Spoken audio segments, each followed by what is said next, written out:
जय हिंद समाजवादी साथियों। समाजवादी पार्टी लोकसभा प्रत्याशियों की चौथी सूची जारी। इन दिग्गज नेताओं को दिया अखिलेश ने टिकट। तो आज हम बात करेंगे समाजवादी पार्टी की जो चौथी सूची है उसको लेकर हम बात करेंगे। और इसके साथ आप लोगों को पता है समाजवादी पार्टी के राष्ट्रीय अध्यक्ष, हम सबके प्रिय नेता अखिलेश यादव जी लगातार लोकसभा चुनाव की तैयारियों में जुटे हुए हैं। तैयारियों के साथ ही साथ वह लगातार जनता जनार्दन के बीच में भी पहुँच रहे हैं और जनसंपर्क के माध्यम से जनता के बीच में पहुँच रहे हैं और पार्टी के विभिन्न वरिष्ठ नेताओं के माध्यम से बातचीत करते हुए और पीडीए की का ध्यान रखते हुए लगातार जिताऊ प्रत्याशियों को लोकसभा का टिकट दे रहे हैं। तो अखिलेश यादव जी ने अब तक समाजवादी पार्टी की तरफ से 3 सूचियां जारी हो चुकी हैं और चौथी सूचियों का कार्यक्रम बहुत तेज़ी से चल रहा है। इस चौथी सूची में जो दिग्गजों को टिकट मिलेगा उनके बारे में हम आपको बताएंगे और ये भी बताएंगे लगभग कितने प्रत्याशियों की सूची आने की संभावना है। तो आज हम सबसे पहले बात करेंगे रामपुर लोकसभा सीट से। रामपुर लोकसभा सीट जहां से आजम खान साहब का परिवार हमेशा से ही सांसद और उनका जलवा भी रहा है, सांसद रहा है। स्वयं आजम खान यहाँ से सांसद रहे हैं। ये जो रामपुर की लोकसभा सीट है यहाँ से समाजवादी पार्टी का गढ़ भी माना जाता रहा है पिछले कई वर्षों से। तो रामपुर की लोकसभा सीट पर अखिलेश यादव जी इस बार जो आजम खान साहब की जो पुत्रवधू हैं सिद्रा अदीब आजम खान साहब को टिकट देंगे, लोकसभा चुनाव में प्रत्याशी बनाएंगे। अब हम बात करेंगे वहीं पर ब्रजभूषण शरण सिंह। जैसा कि आप लोगों को पता है भारतीय जनता पार्टी के वर्तमान समय में सांसद और कई बार ये कैसरगंज की जो लोकसभा सीट है यहाँ से भारतीय जनता पार्टी के सांसद रह चुके हैं, वर्तमान समय में भी सांसद। लेकिन जिस तरह से इनकी पिछले कुछ महीनों में जिस तरह से इनके ऊपर यौन शोषण के जो महिला पहलवानों के द्वारा जो आरोप लगाए गए उसको देखने के बाद ये लग रहा है कि यहाँ से भारतीय जनता पार्टी अगर इनका टिकट काटेगा तो ऐसी स्थिति में यहाँ से समाजवादी पार्टी के राष्ट्रीय अध्यक्ष अखिलेश यादव जी इन्हें प्रत्याशी बना सकते हैं। हम बात करेंगे जौनपुर लोकसभा सीट से। जौनपुर लोकसभा सीट जहां से बाहुबली धनंजय सिंह पूर्व में सांसद रह चुके हैं और अभी उन्होंने अखिलेश यादव जी से मुलाकात भी की है। तो ऐसा स्थिति बन रही कि यहाँ से जौनपुर की जो लोकसभा सीट है यहाँ से श्रीकला धनंजय सिंह, जो धनंजय सिंह की पत्नी है, वर्तमान समय में जिला पंचायत सदस्य, इन्हें अखिलेश यादव जी लोकसभा का टिकट दे सकते हैं। अब हम इसी क्रम में आगे बढ़ते हैं और आगे हम आपको बताएंगे कि अलीगढ़ की लोकसभा सीट से अखिलेश यादव जी ने जो पूर्व राज्यपाल सत्यपाल मलिक हैं उन्हें प्रस्ताव भेजा था कि आप जो अलीगढ़ की लोकसभा सीट है यहाँ से चुनावी मैदान में उतर जाइए समाजवादी पार्टी की तरफ से। लेकिन अभी तक सत्यपाल मलिक जी ने अपनी प्रतिक्रिया देते हुए उन्होंने कहा कि हम राजनीति नहीं करेंगे। इस तरह की खबरें आ रही हैं। अगर सत्यपाल मलिक जी ने टिकट का जो प्रस्ताव है उसे अगर ठुकरा दिया है तो यहाँ से जो गुड्डू पंडित हैं वो लगातार जनसंपर्क कर रहे हैं और जनता के बीच में पहुँचे। इनकी दावेदारी काफ़ी मजबूती के साथ मानी जा रही है। अलीगढ़ की लोकसभा सीट से गुड्डू पंडित जी समाजवादी पार्टी के प्रत्याशी हो सकते हैं। तो अब ये भी देखना होगा कि अगर जो समाजवादी पार्टी की जब चौथी सूची आएगी उसमें अखिलेश यादव जी किस पर भरोसा जताते हैं। यहाँ पर एक नाम और भी है, लक्ष्मी धनगर जी भी लगातार जनसंपर्क के माध्यम से जनता के बीच में पहुँच रही हैं। अब हम बात करेंगे संत कबीर नगर लोकसभा सीट से। संत कबीर नगर लोकसभा सीट जहाँ पर अखिलेश यादव जी की बहुत पैनी निगाह है और यहाँ पर अब ये खबरें सामने आ रही हैं कि यहाँ से सुनील सिंह, जो जनता जनार्दन है, जो पार्टी के नेता कार्यकर्ता, वह यह चाह रहे हैं कि सुनील सिंह को समाजवादी पार्टी का प्रत्याशी बनाया जाए संत कबीर नगर लोकसभा सीट से। क्योंकि इन्हें लगातार जब से इन्होंने 2018 में समाजवादी पार्टी की सदस्यता ली है तब से लगातार निरंतर समाजवादी पार्टी के प्रति निष्ठावान और कार्यकर्ताओं के बीच में पहली पसंद भी है। तो यहाँ से संत कबीर नगर लोकसभा सीट से हमें जो साजन सिंह इनकी दावेदारी मजबूती से हमें दिख रही है। हम बात करेंगे लालगंज लोकसभा सीट से।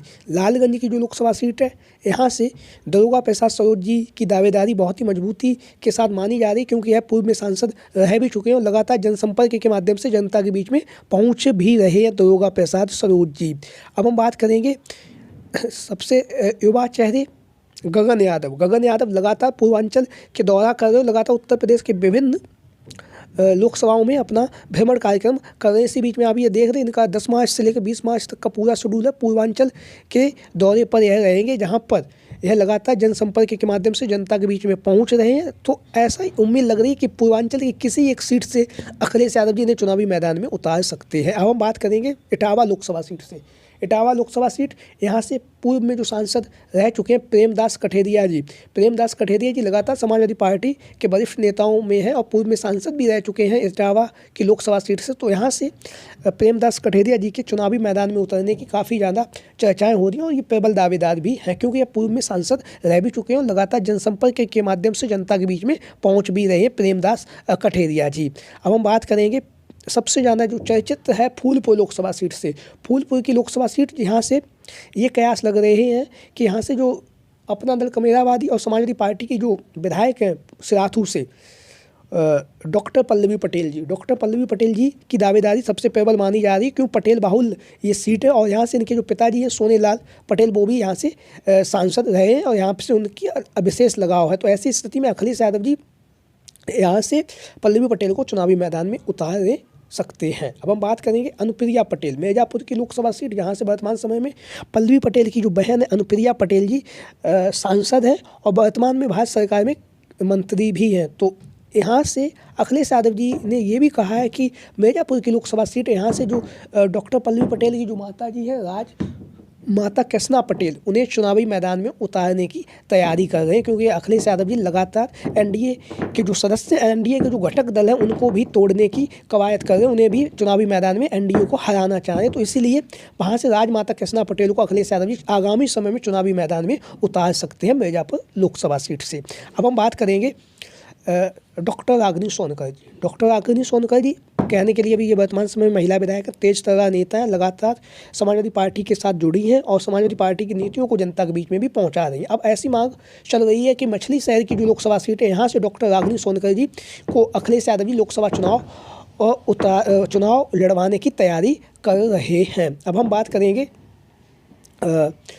आगरा लोकसभा सीट से। आगरा की जो लोकसभा सीट है, यहाँ से आप लोगों को पता है राकेश बघेल जी पूर्व में जिला पंचायत सदस्य रह चुके हैं और लगातार ये जनता समर्थन के माध्यम से जनता के बीच में पहुँचे और अभी इन्होंने समाजवादी पार्टी की सदस्यता भी ग्रहण की है। तो यहाँ पर आप लोगों को पता है एसपी सिंह बघेल जो भारतीय जनता पार्टी के सांसद है, तो उन्हें टक्कर देने के लिए राकेश बघेल को अखिलेश यादव जी यहाँ से चुनावी मैदान में उतार सकते हैं। अब हम बात करें कि चंदौली लोकसभा सीट से समाजवादी पार्टी के तेज तर्रार नेता और नेताजी के करीबी, नेताजी के अति प्रिय जो आप लोग देख रहे हैं ओपी सिंह, ओम प्रकाश सिंह जी को अखिलेश यादव चुनावी मैदान में उतार सकते हैं, क्योंकि लगातार यह जनसंपर्क के माध्यम से जनता के बीच में जुड़ भी रहे हैं। अब हम बात करेंगे मेरठ लोकसभा सीट से। मेरठ की लोकसभा सीट, यहाँ से वर्तमान समय में अतुल प्रधान जी सरधना जो विधानसभा सीट है, यहाँ से वर्तमान समय में विधायक और लगातार जनसंपर्क के माध्यम से जनता के बीच में हमेशा ही पहुँचते रहते, विभिन्न मुद्दों पर सरकार को भी घेरते रहते हैं। ऐसी स्थिति में अखिलेश यादव जी यहाँ से अतुल प्रधान को मेरठ लोकसभा सीट से समाजवादी पार्टी का प्रत्याशी